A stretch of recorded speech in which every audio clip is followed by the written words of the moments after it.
Why, hello there, David Bradley, aka Schizophreniforms, and this is just a quick check-in to talk about the first week of the Viking Challenge. It might seem entirely unnecessary, but it's a very short video, so bear with it if you've got the time. So what's happened?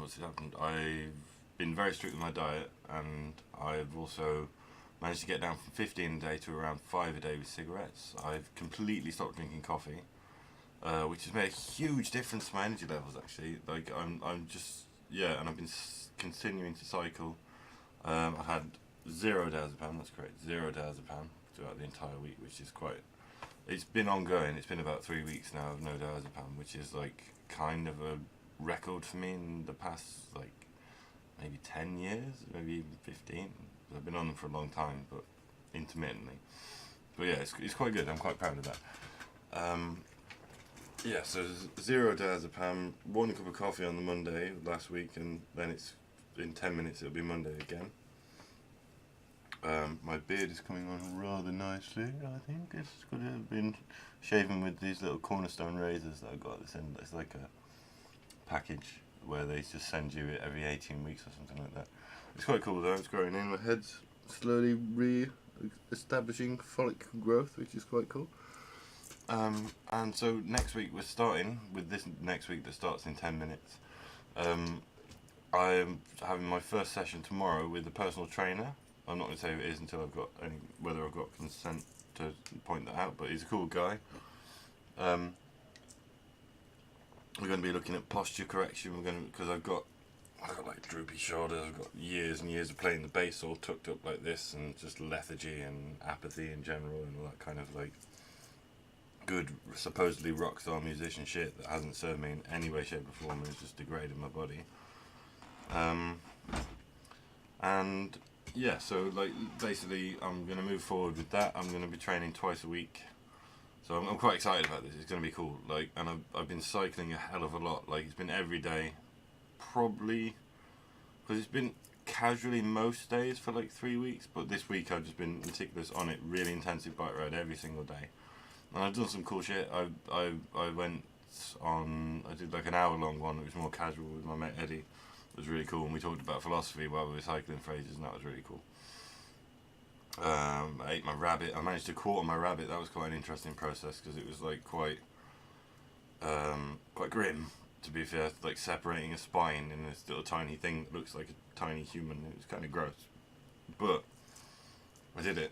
And I got some really good meat off it. It was really it like really felt like it was really good, and I felt much less guilty about it, because it's basically a wild animal. It lived a life, so that didn't really.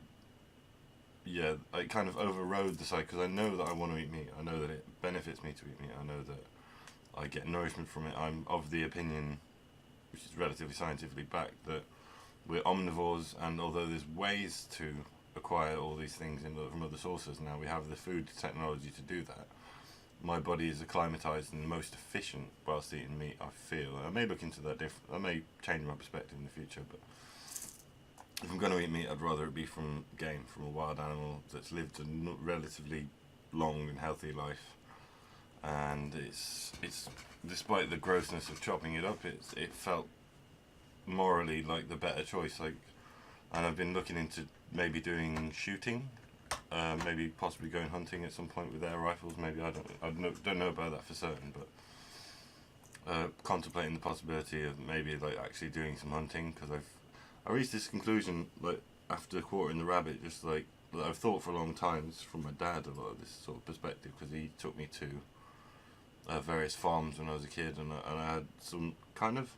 It wasn't harrowing at all, but it gave me, like, seeing a bucket of turkey heads, for example, at a relatively young age. Not like wee nipper, but like, I think I was probably younger than 12. I can't really remember. I'll ask my dad and check. But the point being that it gave me a realistic perspective that these animals that are giving their lives, and you should appreciate what you've got. You should appreciate that the animal has sacrificed its life for you to continue your existence, and although that's part of the sort of nature of how we consume animals, that we need to respect that and appreciate and actually have a realistic idea of what it is that you're actually doing when you eat meat, rather than just buying chicken nuggets and just going, yeah, that's food. So I'll be back in 1 second with the second half of this brief video. What we got? We got 2 kilograms for a tenner of chicken breast fillets. And we've got hack or hake or hake or however you say it, bassa, one for each day, and some cheeky battered calamari, way more for enjoyment. Still about 1/4 kilo of long grain white rice, and then I've still got a full kilo, I believe. Let's say, where does it say? Oh, spilling it. Quite a lot of brown rice anyway, so that's good. And that's my food for the week, and then accompanied by the remainder of my kale, which is like, again, quite about 100 grams of kale. And then I got baby spinach as well. So I'm going basically all of this. Some of this will blend over into a second week because I'm not going to spend that much money on food next week, so I still have quite a bit left. But that's a good chunk of protein and carbs and macronutrients. Yeah. And to flavour our chicken, we've got oregano, basil, thyme, marjoram, or parsley, and the classic monosodium glutamate flavouring pasta, and nice garam masala.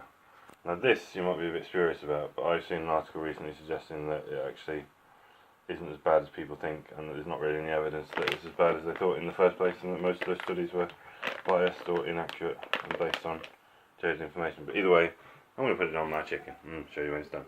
This is our finished garam masala MSG mixed herb chicken. Nicely roasted, all the juices are nice and clear, lovely. And then we've got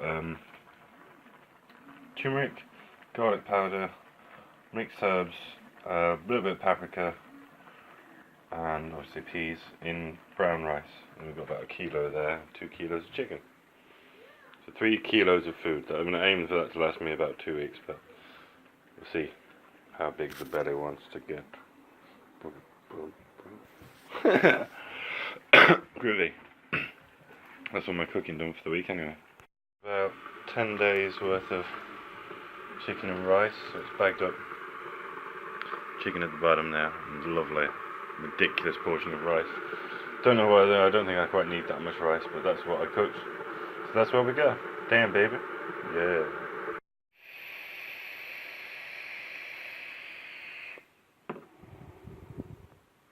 So it's the end of day 1. And my first session with my personal trainer. Yeah, shit, yeah, motherfucker. And I am destroyed already. We only did like an hour, but like literally it felt like it just breezed by. It was amazing, and like there was some times where I sincerely thought I was going to faint in one of them actually, because I was getting this kind of weird in my shoulder. I was getting like a certain sensation, and it was just like I couldn't, like I was like ah. But in general, like, because it was just the assessment sort of first session, it didn't push me that hard, but at the same time, like, my body's knackered, like my lower back's really fucked, and like, but not damaged fucked, just like it's had a good stretch, like, and yeah, just achy and stuff, but I'm feeling really cool. Yeah, it was really invigorating, and I haven't had any cigarettes today, not a single goddamn cigarette for the first time in 3 months, and then before that in like a couple of years since I've had no cigarettes. I've been wearing a nicotine patch as well. This is really low nicotine vape. It's like 0.3 milligrams, so it's quite good. And I've got my nice hairy shoulder there. So yeah, just sort of a quick, brief rundown just of the first day, because I mentioned earlier in the video that I was seeing my PT today, and it went amazingly. Yeah, so it's really good. So I'm excited about that, and that's pretty much all I had to say on that matter. So yeah, that's just a brief review of week 1. Just a hopefully quite short, succinct session, just for those of you who are interested, and if you are following it, then you can sort of watch this as just a little bit of a check-in. And yeah, I'm sure there'll be posts and videos and photos, and I'm going to make a little collage each week of like little photos and videos of things I've done, and kind of check in each week, even if it's just for my own entertainment, so I've got a record of it. Check in each week what I've done and what I've progressed with. So yeah, I'm David Bradley, aka Schizophrenic Forms. See you in a week.